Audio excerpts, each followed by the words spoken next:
This lesson is called How to Structure Profitable Deals, and it will show you how to set up the terms, the scope of work, and the payments on Upwork projects. The reason this lesson is important is because you need to know how to structure freelance deals so you can, number one, protect yourself, and number two, so you can put yourself in a position to be the most profitable.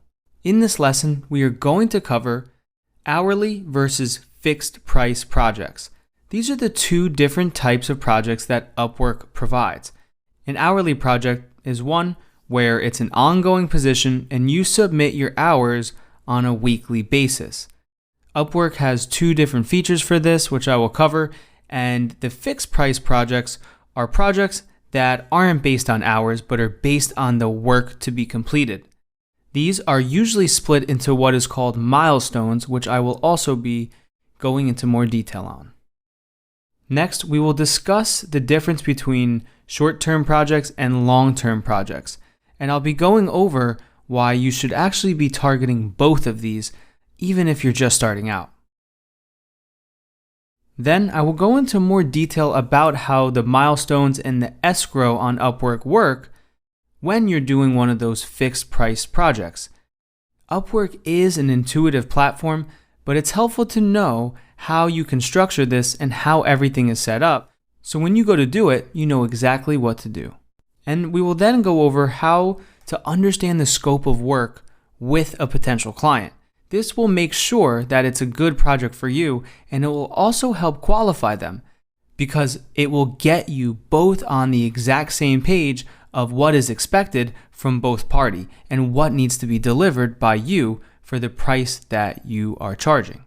Next, we will go over how you can start to determine what to charge clients, what to bid on different projects.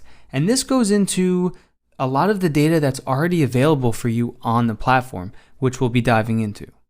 And then lastly, we will cover how you can provide a final written quote.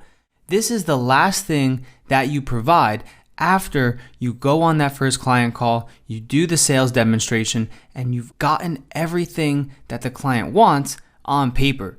This is where you can provide multiple different options, and it will serve as that next touch point towards closing the deal. Now let's look at what an hourly job looks like when you are in the proposal process.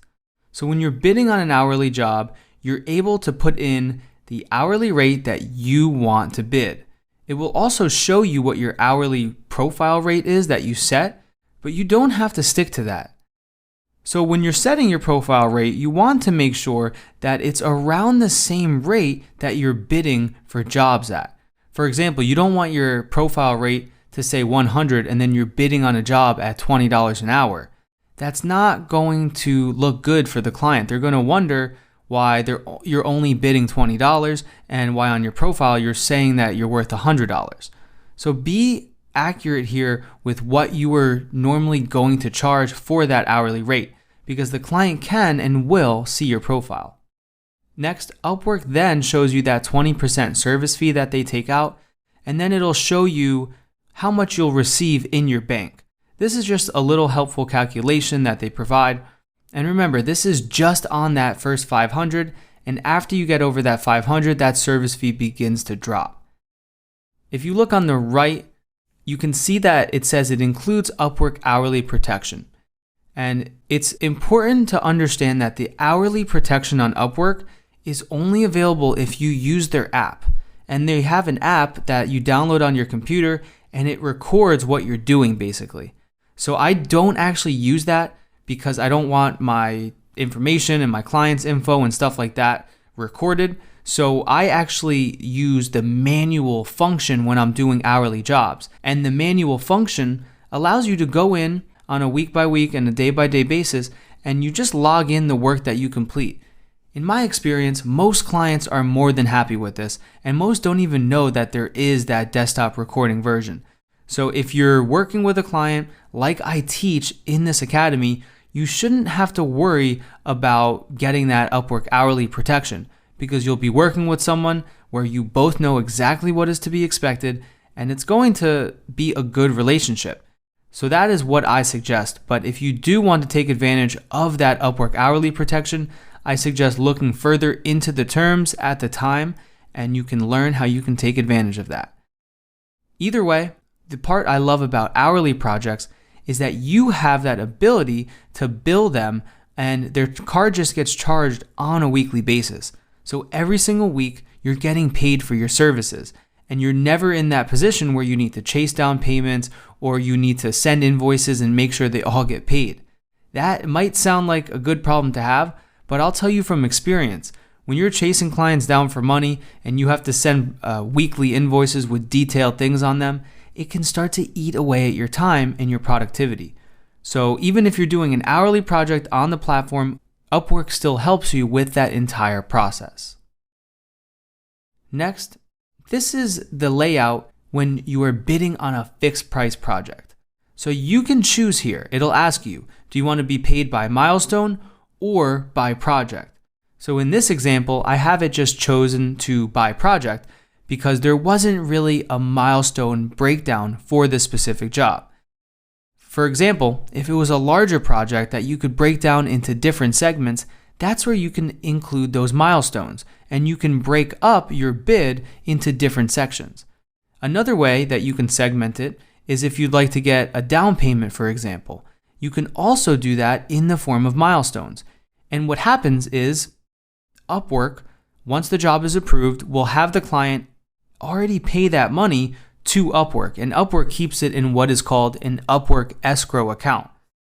Now, the cool thing about the Upwork fixed price protection is that when you do these type of projects, you pretty much are guaranteed to get paid if you're doing the work for that milestone.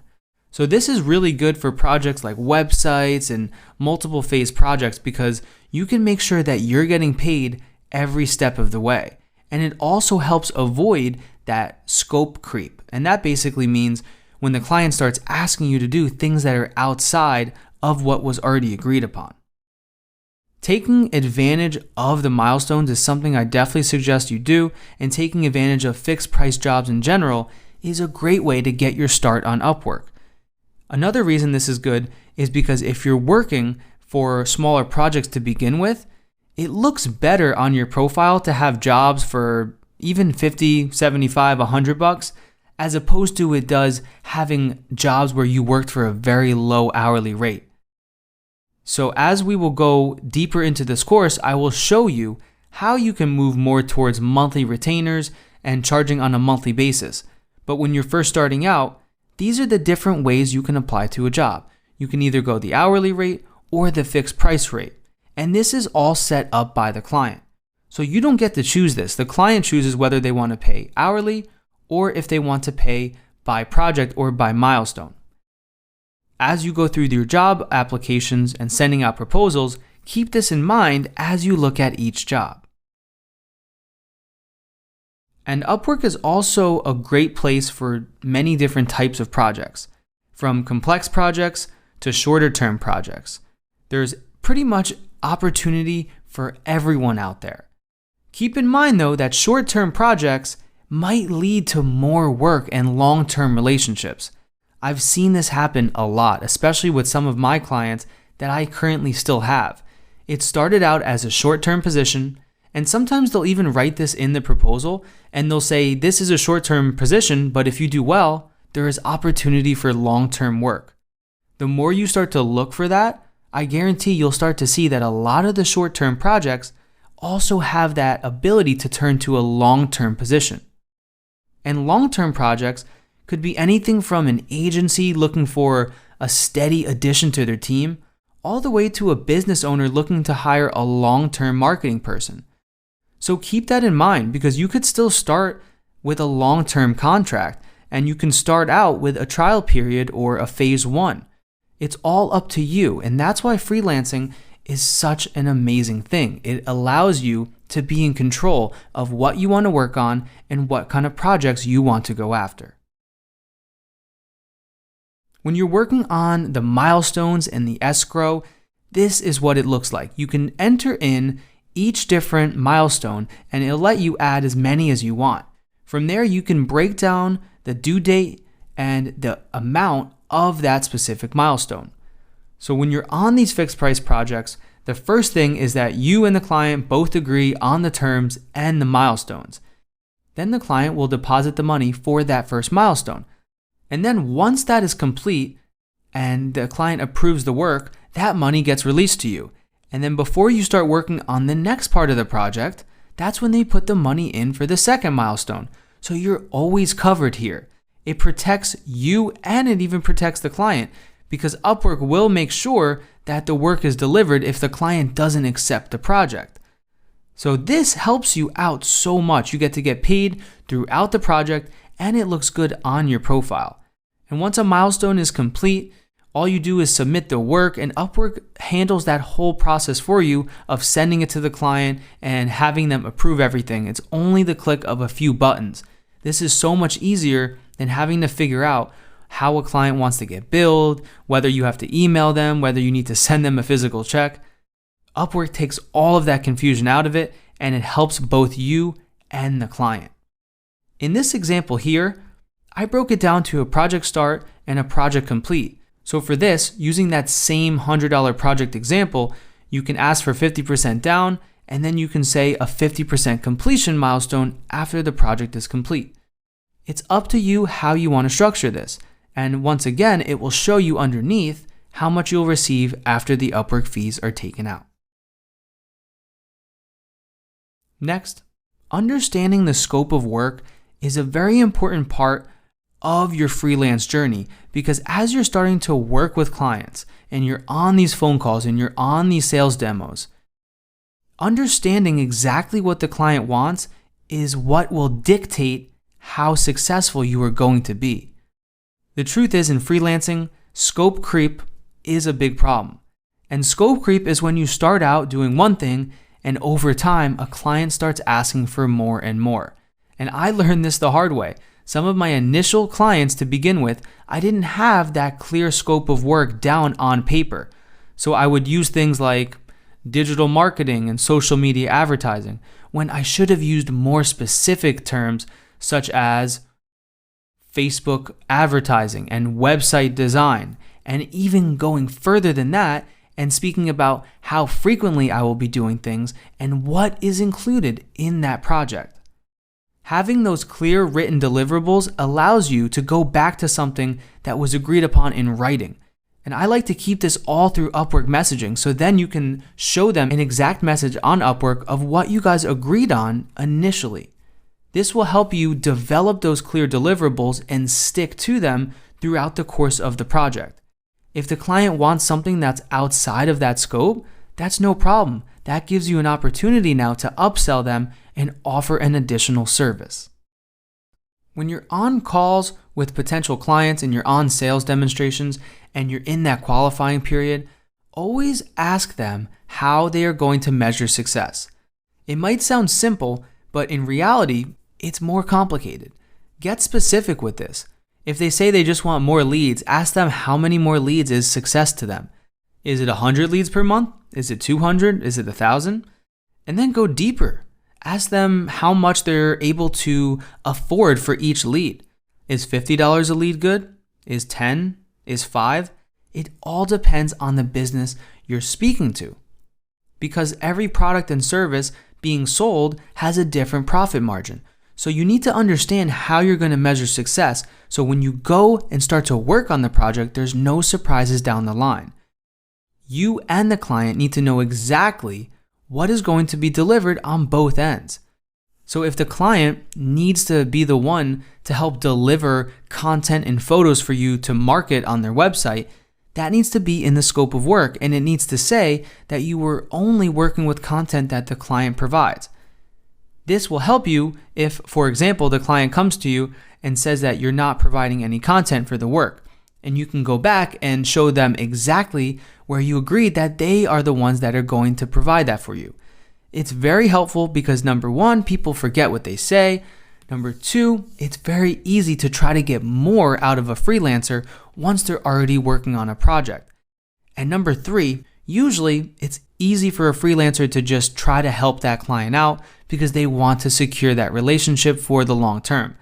But what I'm telling you is to not get yourself in this position and make sure you understand how success is going to be measured with that specific client on that specific project. Then, stay dedicated to being big on communication. Don't hold anything back. Make sure you ask all the questions you need until they answer everything you need to know in those 2 previous points. So if they're not giving you clear answers on how success is measured or what exactly they need you to provide, it's not time to give them a quote yet. If they keep pushing you on price and you still can't get those answers, it's showing you they're not ready to even move forward yet. It's another way to understand what the scope of work is and how close you are to landing that client. Next, let's move into determining what to charge. Now that you understand the entire scope of work for the project and you understand how success is going to be measured, now it's time to settle on a couple prices for the different services you are going to offer. As I stated earlier, never just give one price for one product or for one service. You want to give multiple options to the client so they can decide what's the best fit for them. I like to provide 3 different options for each potential project. And what I do is I provide it in an incremental basis. So I'll start with what I can provide for the cheapest amount, and then for the middlemost amount, and then for the most amount. That also helps the client understand that based on what they are going to pay, they are going to get a different amount of value. This helps you get away from always being tied to hourly positions and helps you get paid for the value that you're providing. So when you're determining what to charge a potential client, it's a combination of a few factors. You want to look at what the client's budget is that they posted, the length of the job, and the skill level that they're looking for. So if it's an hourly position, they'll normally put a range there of what it is that they're looking for, and you can start to combine all those different factors and understand what you can get away with charging for the value you provide. So for this specific example, they're looking for expert level freelancers, and they're looking to pay $50 to $100 an hour for that freelancer. And the project length is less than a month, and the hours are to be determined. What this tells me is you could charge close to that $100 rate if you're able to provide that level of value for them. As you're going through and submitting proposals for projects, remember to keep the client's budget in mind. If you completely ignore this and you bid something that's double their budget, the client is not going to take you seriously and they're going to throw your proposal in the garbage. You also want to look at the activity level on the job. See how much competition there is. See how many proposals are submitted, how many freelancers are being interviewed, how many invites have been sent, and then you can get an idea for what the competition level is. From there, when you have the paid plan, you can see what the competitors have bid for the project. So for this specific example, you can see that the high bid is $100 right at the top of the client's budget, and the low bid is $50 at the bottom, and the average bid comes in right at $77.25. So if I was bidding on this project and I knew I was a great fit, I would probably bid somewhere around $80 or $90. That allows you to come under that top range, but you're still showing you're worth more than the low and average range. This is a great way to price your hourly bids. Lastly, look at how much the client has spent on Upwork, and most importantly, if it's an hourly project, what their hourly rate paid is. So in this example, this job looks like the client is willing to pay those expert level premiums to have their problem solved. As you can see, their average hourly rate paid is $80.94. And even better, they've paid for 123 hours of freelancers' help on the platform. That's over $9,000 they've spent, over 9 hires, and over 14 jobs posted with 65% of those hired. This is all information you can use to understand and determine what price you should be bidding for each specific job. In conclusion, what you decide to bid and to charge for your projects is all up to what the market will pay for it. It's about the value you provide, the problems you solve, and what clients are willing to pay for that. So keep that in mind as you're building your proposals out and as you're going through this process. You want to stay in the best range for success possible. So stay within the client's budget, make sure you're looking at their entire payment profile, and bid a competitive rate for the value that you provide.